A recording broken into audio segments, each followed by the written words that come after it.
sahabat Bawaslu, berjumpa lagi dengan saya Melia dalam acara podcast Bawaslu Jakarta Barat. Bagaimana kabarnya sahabat-sahabat Bawaslu? Semoga selalu sehat ya di tengah pandemi COVID-19 ini. Kita senantiasa bersyukur atas segala kesehatan kita. Semoga kita juga senantiasa diberi kemudahan dan kelancaran dalam segala aktivitas. Nah, mungkin sahabat-sahabat Bawaslu penasaran nih, ada siapa di sebelah saya? Wah, ini beliau adalah seorang penyelenggara pemilu yang sangat luar biasa aktif berkecimpung di dunia kepemiluan. Nanti juga akan sharing-sharing ya. Narasumber kita satu ini, beliau adalah Bapak Mariadi, Divisi Teknis KPU Jakarta Barat. Assalamualaikum Pak Mariadi. Waalaikumsalam Melia. Bagaimana? Oh iya, baru saya mau ditanya lagi, Masya Allah, ramah sekali ya Pak Mariadi ya. Alhamdulillah baik Pak, sehat-sehat terus ya Pak. Sedikit Pak, boleh di-sharing nggak Pak nih kalau latar belakang Bapak terjun di dunia kepemiluan seperti apa? Ya, saya melihat di pemilu itu memang selain sesuatu yang baru, itu banyak tantangan. Kita harus bisa membawa diri, menempatkan diri, berkomunikasi dengan berbagai karakter manusia, karakter warna politik misalkan ya, karena kita berhadapan dengan sekian partai politik. Sekian banyak pula opini tentang bicara tentang kebangsaan, ya, tentang partai politik, tentang demokrasi segala macam, itu dari berbagai sisi. Jadi seperti kita berada di Menara Gading, penyelenggara itu, dan yang kita pantau adalah dari berbagai warna politik yang memang harus nanti kita fasilitasi. Nah, itu tantangan menurut saya. Wah, menarik sekali. Menarik. Jadi saya suka dengan ikut sebagai penyelenggara itu karena menurut saya di situ banyak tantangan. Ketika kita berhadapan dengan satu tantangan, ya kita dipaksa untuk berpikir bagaimana mencari solusi. Nah, solusi itu adalah jawaban terbaik buat kita untuk meyakinkan bahwa kita ini penyelenggara yang memang bisa menjamin kenyamanan, menjamin ketenangan, menjamin bahwa semuanya berjalan sesuai dengan aturan gitu kan. Dan itu penting untuk meyakinkan peserta pemilu bahwa penyelenggara ini betul-betul meyakinkan, ya, inovatif, profesional dalam melaksanakan tugas dan lain sebagainya. Saya kira itu. Oh iya, luar biasa ya. Berarti memang sebagai penyelenggara pemilu kita diharuskan untuk menjadi orang yang adaptif ya Pak ya. Betul. Dimanapun kita berada, kita mampu berbicara pada masyarakat, berbicara pada stakeholders, gitu ya Pak ya. Satu lagi, ini penting sekali buat semua penyelenggara. Kalau partai politik itu hadir memang dengan berbagai kepentingan, gitu ya. Iya. Kalau ada 10-20 partai politik pasti punya kepentingan yang berbeda, karena mereka membawa warna politik, warna ideologi masing-masing. Di satu sisi, di sisi lain kita sebagai penyelenggara itu dituntut harus tidak terbawa dengan kepentingan mereka, gitu. Independen ya. Independen, menjaga netralitas di tengah Integritas, iya. suasana begitu banyak kepentingan yang bermain. Ini bukan hal yang mudah, gitu ya, bukan hal yang mudah. Satu lagi itu tantangan untuk kita. Gitu. Bagaimana bisa menjamin netralitas itu tetap ada, walaupun kita memang hidup dalam suasana yang begitu terpengaruh atau dipengaruhi banyak kepentingan. Gitu. Luar biasa sekali. Berarti penting sebagai seorang penyelenggara pemilu punya integritas, kemudian punya konsistensi ya pada dalam setiap perkataan, perbuatan, dan ucapan juga. Baik, mungkin ke depannya dari Divisi Teknis KPU Jakarta Barat nih Pak, apakah ada program atau inovasi untuk menghadapi pemilu 2024? Ya, kita kebetulan, tapi ini memang juga menjadi salah satu bukti kerja gitu ya. Bahwa kemarin KPU Jakarta Barat itu mendapat penghargaan tingkat nasional, walaupun bukan penghargaan pertama ya, yang kedua, tapi tingkat nasional. Nah, bidangnya ini, kategorinya ini yang menurut saya ini sangat bergengsi ya kategorinya, yaitu sebagai penyelenggara yang profesional dan inovatif. Gitu. Nah, KPU Jakarta Barat mendapat penghargaan itu artinya mungkin meraihnya lebih mudah daripada mempertahankan ya. Iya, nah, mempertahankan kita dengan sekian banyak tantangan, bagaimana kita berinovasi ya, supaya sesuatu hal yang sulit ya, atau tahapan yang begitu berat menjadi ringan, tahapan yang begitu rumit menjadi mudah, gitu kan. Tahapan yang orang-orang kira-kira jenuh nih melihat tahapan beban kerja yang sebegini berat, gitu kan. Tapi dengan inovasi yang kita miliki, ini semuanya akan bisa berjalan lancar, akan terasa semakin mudah. Gitu. Nah, ini tantangan buat kita. Dan KPU Jakarta Barat melakukan itu. Jadi salah satu contohnya misalkan dalam urusan data pemilih. Kita ada lakukan beberapa inovasi yang memang ini di regulasi juga tidak ada dan nampaknya tidak banyak KPU yang melakukan hal ini. Ternyata ini sangat membantu, gitu. Sangat membantu. Saya kasih contoh gitu. Kita dulu ada aplikasi mengecek mengecek di mana kita harus menggunakan hak pilih gitu ya. Di mana pemilih harus menggunakan hak pilih.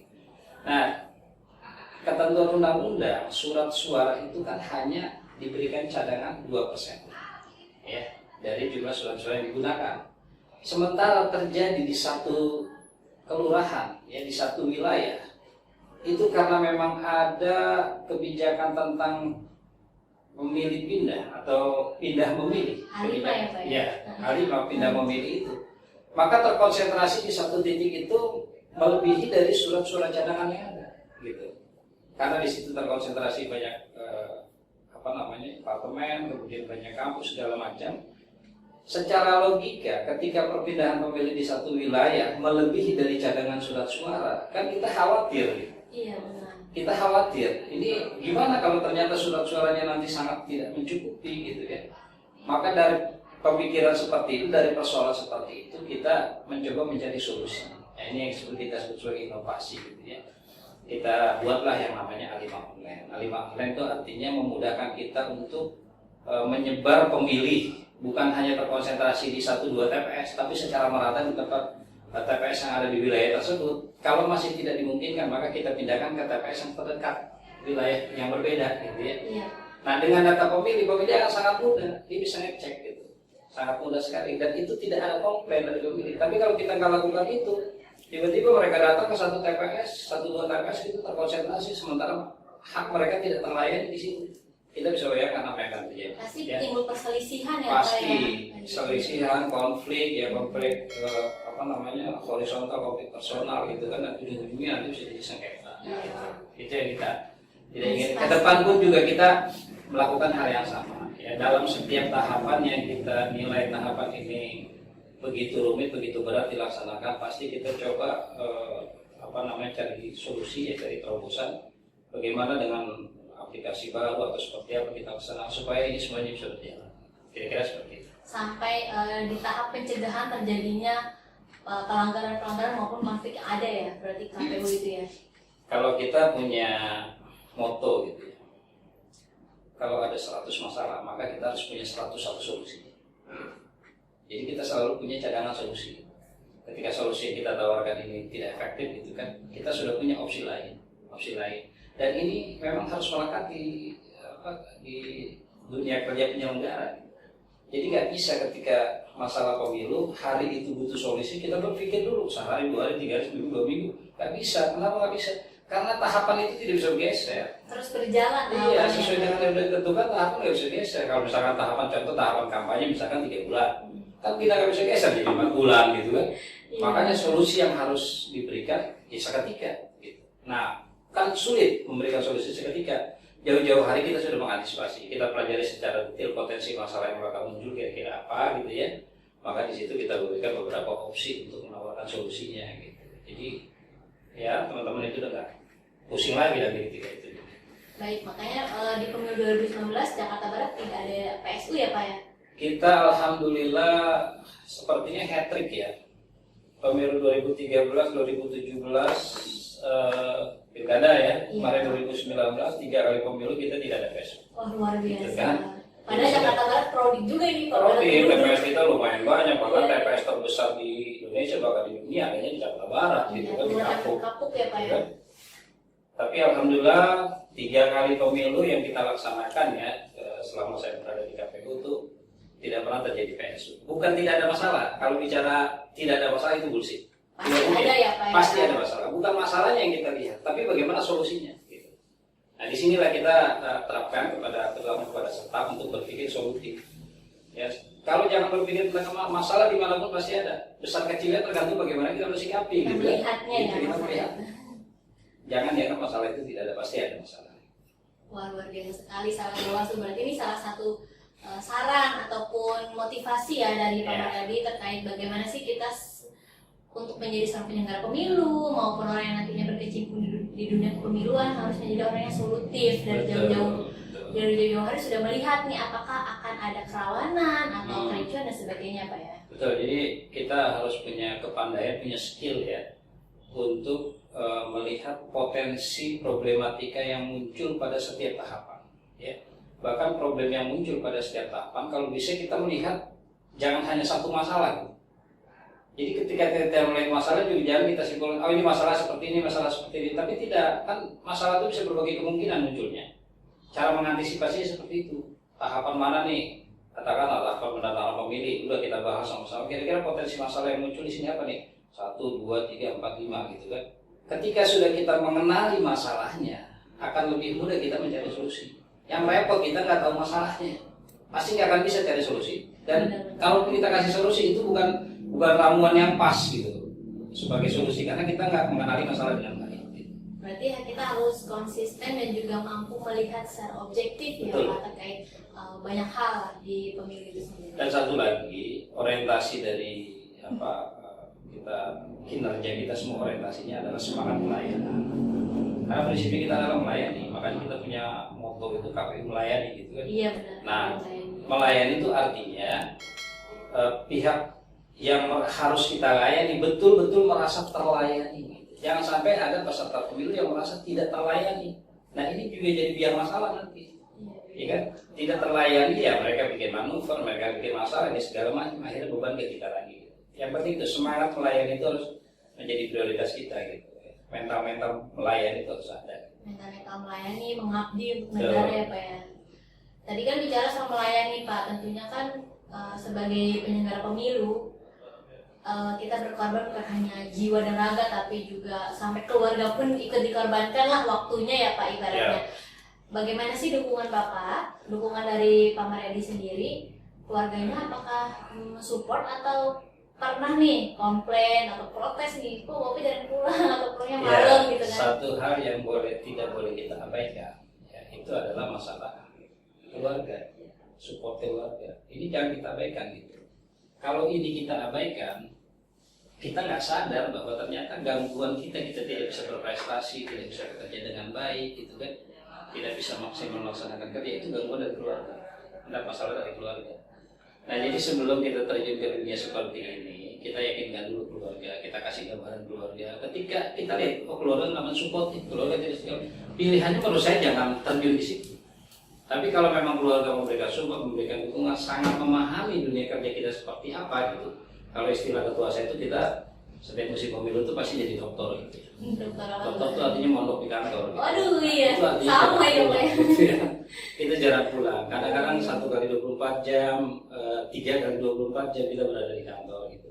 Tentu ini berdampak pasti kepada keluarga. Ketika keluarga tidak memahami persoalan ini, dan ini akan menjadi batu sandungan buat kita. Saya kira kalau saya secara pribadi sebelum saya terjun ke sini, saya sudah jelaskan. Ya, ini situasinya akan seperti ini. Kalau saya terjun, saya masuk ke sana, situasi akan seperti ini. Dan saya sangat butuh support keluarga. Saya sangat butuh pengertian keluarga. Jadi memahami tugas-tugas kita seperti apa. Insya Allah tidak ada masalah. Iya. Berarti support keluarga sangat penting juga ya Pak? Saya kira penting. Mendukung kinerja kita sebagai penyelenggara pemilu. Kalau kita lagi asik, lagi serius ditelepon gitu kan. Nah, disuruh pulang ya Pak? Disuruh pulang. Kalau nggak disuruh pulang dimarah-marahin, kok gimana sih kerja begini melulu gitu. Kan emang situ nggak punya keluarga. Pikiran kita bercabang jadi apa ya? Nggak konsentrasi lagi. Wah, luar biasa. Berarti menjadi pengawas pemilu benar-benar tidak mudah mentalnya ya Pak ya? Betul. Oke, lebih lanjut nih Pak, mungkin bisa di-sharing juga terkait dari pandangan Pak Mariadi sendiri melihat pemilu 2024 ini kan nanti serentak sama pilkada ya Pak di DKI Jakarta. Nah, Pak Mariadi apakah sudah melihat tantangan ke depannya mungkin seperti apa nih Pak? Ya, sebenarnya pemanasan untuk pemilu serentak sudah dilakukan. 2020 kemarin adalah pemanasan yang paling dekat ya dengan 2024. Itu adalah pemilu kada serentak ya, tingkat daerah. Nah, yang belum terjadi adalah pemilu serentak secara nasional, gitu ya. Kalau menurut aturan kan keserentakan itu pada pemilu terjadi pada tingkat legislatif, presiden dan perseorangan DPD. Keserentakan yang paling utama itu. Ya. Nah, kemudian ditambah dengan pemilu kepala daerah gitu misalnya. Nah, keserentakan secara nasional ini bukan saja hal yang baru ya di Indonesia ya, bukan saja hal yang baru, tetapi ini memang relatif walaupun kita sudah lama menjadi penyelenggara gitu kan, sudah banyak makan asam garamnya dalam dunia demokrasi segala macam, tapi deg-degan juga ngadepin pemilu serentak gitu ya, serentak secara nasional. Kalau kita berkaca dari pemilu tahun 2019 kemarin gitu ya, itu kan belum serentak. Iya. Secara nasional belum serentak. Tapi penyelenggara begitu merasakan beban berat ya, beban kerja yang sangat berat yang dipikul oleh penyelenggara, terutama penyelenggara ad hoc. Saking beratnya, secara mental ini tidak dipersiapkan secara baik, gitu kan, tidak terantisipasi secara baik, dipaksakan karena ini tugas negara, tidak boleh tidak jalan, tidak boleh gagal, harus sukses. Nah, beban-beban yang seperti ini membuat penyelenggara agak tertekan. Akhirnya timbul banyak korban misalkan kemarin yang disorot banyak pihak lah, gitu ya, karena dianggap beban kerja yang terlalu berat. Ini juga perlu kita antisipasi, ya. Kalau dari sisi kerja-kerja yang kita lakukan, mungkin pemilu serentak 2024 pasti akan jauh lebih berat ketimbang 2019 gitu. 2019 saja seperti itu, bagaimana tahun 2024? Ada himpitan-himpitan tahapan yang sangat padat, sangat berat, sangat tebal himpitannya gitu kan, yang membuat penyelenggara di bawah ini kan belum tentu mereka orang-orang yang memang profesional, ya, orang-orang yang memang secara mental kuat, belum tentu seperti itu juga. Nah, sementara di sisi lain disuguhkan kerja-kerja yang seperti itu. Ini aja belum selesai, sudah tambah lagi yang ini gitu kan. Salah saja dalam melaksanakan satu tahapan itu kan berdampak pada semua. Rentetannya banyak ya? Pasti berdampak pada semua. Misalkan saya kasih contoh yang paling gamblang lah. Satu TPS ini gagal di pemilu. Bisa nggak secara nasional pemilu ditetapkan? Belum bisa, harus diselesaikan dulu. Nah, makanya kita punya 6.000 sekian TPS. Artinya tidak boleh satu TPS pun atau setengah TPS pun gagal dalam pelaksanaan. Tidak boleh. Karena dia akan mengganggu yang lain pasti. Nah, bagaimana membuat ini menjadi secara ya, sukses secara bersama gitu, secara simultan mereka bisa sukses? Tentu kita lakukan langkah-langkah persiapan. Persiapan yang paling awal tentu adalah nanti kita melakukan rekrutmen yang lebih teliti, rekrutmen yang lebih ketat terhadap penyelenggara ad hoc. Salah satunya di situ. Kalau bicara tantangan berat, saya yakin pasti berat. Cuma sebagai penyelenggara, seberat apapun itu persoalan, jangan kita tunjukkan pesimisme kita kepada peserta pemilu. Nah, kalau penyelenggaranya saja sudah pesimis menghadapi ini, gimana orang mau percaya sama kita? Bagaimana peserta pemilu mau percaya kalau kita ini nggak optimis gitu? Akhirnya apa? Sedikit masalah nanti akan diganggu oleh peserta pemilu. Oh, ini gara-gara penyelenggaranya kayak begini nih, kita jadi kayak begini kan? Muncul sengketa, muncul pelapor, muncul segala macam. Kita harus tatap dengan optimisme. Bagaimana caranya? Lakukan persiapan, persiapan secara mental, secara intelektual, ya, kapabilitas dan sebagainya. Kita lakukan persiapan. Itu satu-satunya jalan, nggak ada solusi apa. Kita lakukan persiapan itu. Iya Pak, luar biasa sekali ya. Sahabat Bawaslu mungkin sekarang sudah terpancing dan juga pengen tahu nih lebih lanjut terkait bagaimana sih caranya menjadi penyelenggara pemilu yang tadi disebutkan oleh Pak Maryadi tingkat ad hoc, baik di tingkat kecamatan, kelurahan maupun TPS. Nah, sebelum itu harus mempersiapkan mental, kemudian intelektual dan juga apalagi itu Pak tadi kapabilitas. Nah, salah satunya adalah dengan menyaksikan berbagai macam podcast yang sudah diselenggarakan oleh Bawaslu, khususnya Bawaslu Jakarta Barat. Dan tanpa juga untuk sering kepoin apa ya media sosial dari KPU Jakarta Barat dan juga Bawaslu Jakarta Barat, supaya dapat berbagai macam informasi yang lebih valid ya. Karena kan informasi banyak ya Pak ya, takutnya hoax atau hanya sekedar viral tapi tidak berisi. Kalau di sosmed lembaga kan memang sudah valid seperti itu ya sahabat Bawaslu. Jangan lupa untuk sering-sering tengok sosial media dari kita semua. Baik, mungkin sedikit nih Pak ya terakhir pesan dan kesan Pak Maryadi untuk sahabat Bawaslu di luar sana yang ingin tadi berkontribusi untuk pemilu seperti apa? Ya, buat semua teman-teman yang berminat ya untuk menjadi penyelenggara pemilu di semua tingkatan ya, Ya. baik tingkatan di Bawaslu, di Panwas ya, maupun di tingkat kelurahan gitu. Pengawas apa? PPL ya. Kalau di kelurahan PPL. PPL gitu kan, ataupun pengawas TPS. Rendah atau tingginya posisi itu tidak menjamin bahwa kita nanti bisa menjadi penyelenggara yang baik. Ya. Artinya orang yang posisinya lebih tinggi otomatis menjadi yang baik, belum tentu. Ya. Yang lebih rendah otomatis menjadi yang tidak baik, tidak juga gitu ya. Nah dari sisi itu kita sama. Ketika menghadapi persoalan tantangan, siapapun kita kalau tercatat sebagai penyelenggara, pilihannya cuma satu, ya kita siap. Siap itu artinya apa? Harus diisi dengan berbagai persyaratan yang memang mendukung, yang mensupport gitu kan. Salah satunya tadi ya, kita harus secara mental kita persiapkan, karena jelas ini pekerjaan yang penuh dengan tekanan. Kalau mental kita tidak kuat dengan tekanan, ya pilihannya bisa jadi kita mundur di tengah jalan gitu kan, atau kita menjadi kerja sembarangan nanti berdampak pada yang lain gitu kan, atau kita berpikir masa bodoh. Nah itu kemarin kita dapati ada beberapa begitu, ya ada beberapa. Artinya karena mental tekanan begitu nggak kuat, mengisi C1 saja itu kan C1 tuh udah macam-macam lah, sulitnya iya, ya, tekanan massa iya gitu kan, tekanan masyarakat yang ingin tahu hasil segala macam iya di situ kan. Ketika kita nggak sanggup menghadapi menyiapkan mental yang baik di situ, akhirnya kita pilihan masa bodoh. Ada kita dapati C1 yang harusnya dikirim ke KPU kota yang datanya nanti kita mau buat masukkan ke dalam aplikasi situng gitu kan, ternyata kita lihat isinya kagak ada. Cuman kosong, C1 kosong. Nah ini gambaran bahwa kita tidak siap sebagai penyelenggara.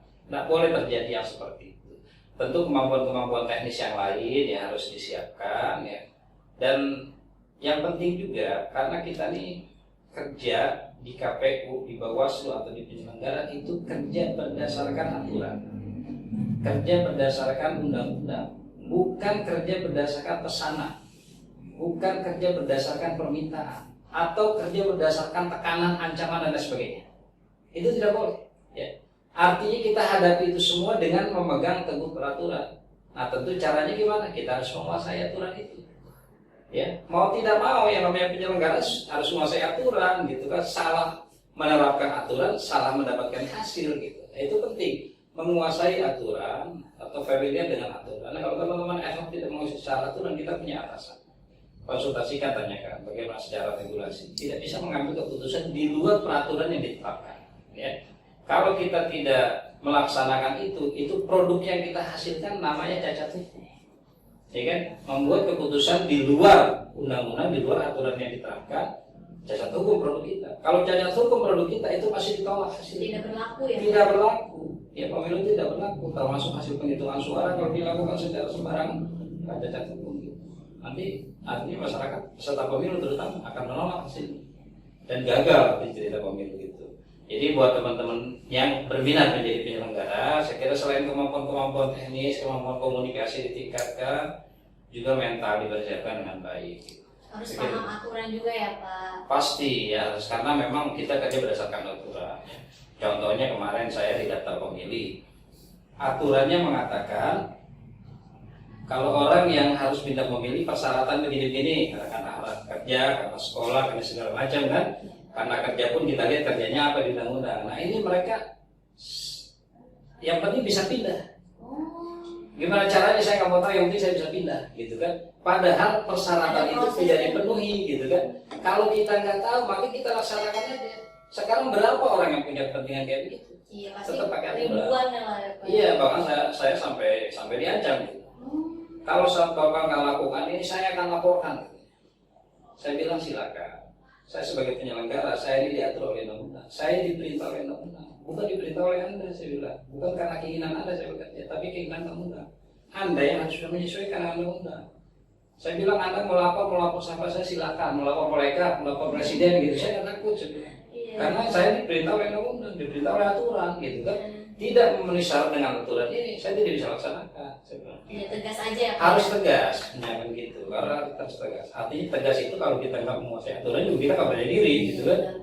Harus kuasai aturan baru kita bisa percaya diri untuk melaksanakan atau menunaikan ketegasan kita, itu menyampaikan ketegasan kita kepada orang-orang yang coba mempengaruhi kita. Kira-kira kayak gitu. Itu baru sedikit yang diberikan pengalamannya oleh Pak Maradi. Mungkin kedepannya bisa di-sharing-sharing lagi Pak lebih mendalam kepada kami. Siap. Kalau Pak Maradi nanti ada waktu, kebetulan Pak Maradi sibuk banget nih. Enggak juga. Enggak juga ya Pak? Katanya Pak Maradi hobi masak ya Pak? Ya itu mah apa namanya kerjaan pinggiran, kerjaan Jadi sampingan. kalau main ke KPU Jakarta Barat nih sahabat-sahabat Bawaslu, sebut saja nama Pak Mariadi, nanti langsung masakin nasi goreng spesial. Oke baik, Pak Mariadi mungkin itu dulu ya Pak Ya, podcast kita. Mungkin kedepannya kita akan terus sharing-sharing lewat podcast. Kebetulan ini podcast sudah yang episode ke-15 Pak. Tuh, udah banyak ya. Alhamdulillah selamat. Ya, mungkin Hari terakhir ini. saya ingin berpesan saja. Ini kan salah satu bentuk sosialisasi. Ya. Nah, sosialisasi juga memegang peran penting. Karena apa? Pemilu ini sukses bukan hanya ditentukan oleh penyelenggara yang baik, bukan hanya ditentukan oleh penyelenggara yang siap, tapi juga oleh masyarakat yang paham hukum, yang paham aturan. Gimana cara mereka paham aturan? Sosialisasi medianya. Ya, salah satunya adalah podcast ini ya, diperbanyak terus karena ini adalah media sosialisasi. Bagaimana masyarakat bisa mengakses, masyarakat senang melihatnya sehingga mereka tahu sadar tentang pemilu. Dan itu sangat membantu, masyarakat itu sangat membantu.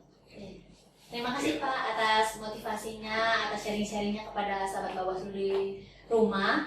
Tetap jaga kesehatan, semoga kita semua selalu lancar dalam beraktivitas. Mungkin sekian dulu podcast kita kali ini. Semoga bermanfaat untuk semuanya. Saya selaku host mohon undur diri. Wassalamualaikum warahmatullahi wabarakatuh. Waalaikumsalam. Makasih banyak Bapak.